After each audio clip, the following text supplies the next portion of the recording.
Każdego roku tysiące maturzystek i maturzystów przyjeżdża do Warszawy, żeby rozpocząć studia. Ale zanim jeszcze usiądą w ławkach wykładowych, muszą rozwiązać problem, który dla wielu staje się największym wyzwaniem.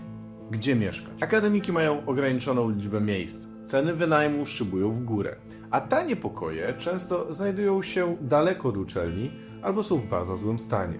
Jak wygląda start w dorosłe życie, gdy znalezienie mieszkania graniczy z cudem? Zaczęłam mniej więcej w momencie, w którym dowiedziałam się, że się dostałam na studia. Wiedziałam od początku, że na pewno nie będę wynajmowała całego, ani kawalerki, bo koszty są jednak dosyć spore. I zaczęłam po prostu pisać na grupach, na Facebooku, u mnie na grupie z roku, czy ma ktoś do wynajęcia wolny pokój. Odezwało się do mnie parę osób, z tym, że tak, miałam jedno mieszkanko, super pokój, nie wiem, 15 minut na piechotę, od WUM-u jakoś tak, to byłam umówiona na podpisywanie umowy i dziewczyna mi dzień przed moim przyjazdem do Warszawy napisała, że wiesz co, już nieaktualne. Byłem tuż po liceum, więc nie miałem jeszcze dochodu jakiegokolwiek, bo dopiero teraz zacząłem pracować. I szukając tego mieszkania stwierdziłem, że ceny są wygórowane i te mieszkania nie są warte tej ceny, więc stwierdziłem, że papiery o akademik tak czy inaczej złożę, ale szukać sobie będę. No z tych mieszkań nic nie wyszło, dostałem pokój w akademiku, więc stwierdziłem, że już oleję temat i po prostu zostanę w tym akademiku. I było to o wiele tańsze niż płacenie za mieszkanie. W Warszawie studiuje 230 tysięcy osób. Tymczasem 5 największich publicznych uczelni oferuje w sumie zaledwie 10,5 tysiąca miejsc w akademikach. To oznacza, że tylko niewielki procent studentek i studentów ma szansę na zakwaterowanie w akademiku. A ceny też nie zawsze są niskie, bo od około 330 do nawet 950 zł miesięcznie. Stwierdziłam, że zgłoszę się na akademik. Papierologia mnie przeraziła. Papierologia mnie naprawdę bardzo mocno przeraziła. Bardzo dużo latania po urzędach, po potwierdzeniach tego, ile kto u mnie w domu zarabia. Musiałam dostać potwierdzenie mojego zameldowania, miejsca zamieszkania i wysłałam w pewnym momencie właśnie tą prośbę o przyjęcie mnie tam, z tym, że na odpowiedź musiałabym czekać do 15 września. I gdybym się 15 września dowiedziała, że nie dostałam akademiku, no to 15 dni na znalezienie sobie mieszkania w Warszawie to trochę mało.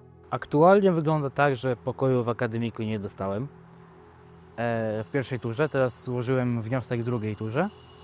Jeszcze czekam na decyzję, ale jako, że już pracuję i jakikolwiek dochód mam, to te ceny tak czy inaczej są wygórowane, ale w jakimś tam stopniu mnie na to stać po prostu i stwierdziłem, że poszukam tego mieszkania, bo tak. W akademiku 3-osobowe pokoje, 1 czy 2 łazienki na piętro, bardzo mocno w takim stylu PRL-owskim. No wolę nie, bo wiem, że na przykład chociażby z całą nauką miałabym problem jakikolwiek, żeby się skupić tam. No a tutaj jednak mam ciszę, nie licząc pociągów za oknem, ale mam ciszę i spokój, pokój zamykany na klucz, wiem, że mam swoje rzeczy tutaj i nie muszę się martwić o to, że ktoś mi w nich będzie grzebał. I przyjechałam na oglądanie mieszkania, porozmawiałam z właścicielką, no i w sumie w momencie, w którym już przyjechałam oglądać, wiedziałam, że to jest to. I podpisałyśmy w sumie umowę tego samego dnia. Ci, którzy nie dostaną się do akademika, muszą szukać pokoju albo mieszkania na rynku prywatnym. I tutaj zaczynają się kolejne problemy, bo wynajem pokoju to zwykle koszt od 900 do prawie 2000 zł miesięcznie, a kawalerka czy małe mieszkanie w centrum potrafią kosztować 2,5-3 tysiące zł i więcej. Dla wielu młodych osób to kwoty całkowicie nieosiągalne. Zdecydowanie ceny nie mają tutaj jakby odzwierciedlenia w faktycznym stanie mieszkania, bo na przykład to mieszkanie spodziewałam się, że będzie droższe, jak na początku dostałam zdjęcia. No bo to jest blok, który został oddany do użytku jakiś rok temu niecały. Część mieszkań w ogóle jest jeszcze nie zamieszkała, a są mieszkania po prostu, które wyglądają jakby nikt ich nie remontował od 40 lat i właściciele sobie proszą o 2000 miesięcznie plus opłaty. Widziałam też mieszkanie na przykład właśnie naprzeciwko mojej uczelni, dosłownie 3 minuty na piechotę. No to pani za pokój wielkości tego w standardzie dużo niższym chciała 2500. Te mieszkania nie spełniają moich oczekiwań, czyli tak jest na przykład kawalerka, no to nie jest to kawalerka takiego poziomu, jakbym chciał. No i po prostu nie jest to, no nie spełnia to moich wymagań po prostu i właściciele też się okazują tacy niezbyt skorzy, jakby tego nie chcieli w ogóle wynająć, tak. Ja chodziłam do tak zwanej bananowej szkoły u mnie w mieście, gdzie tam było nastawienie rodziców pod tytułem: ojejku, chcesz iść na studia do Gdańska? Dobrze, to my ci kupimy mieszkanie w Gdańsku. No, a moich rodziców nie stać na to, żeby mi kupić mieszkanie w Warszawie, więc po prostu stwierdziłam, wynajmę pokój i tyle. No podjąłbym studia, gdyby nie akademik. W zeszłym roku był ten stres związany z nowym doświadczeniem, jako takim, bo byłem z tym tak naprawdę sam, no bo ten wniosek musiałem wypełnić sam, tam wszystkie dokumentacje i tak dalej. Przyjechać tutaj musiałem, podpisać umowę. No zdecydowanie miałam takie momenty, w których po prostu chciałam rzucić te studia i ujść u mnie w mieście na cokolwiek po prostu.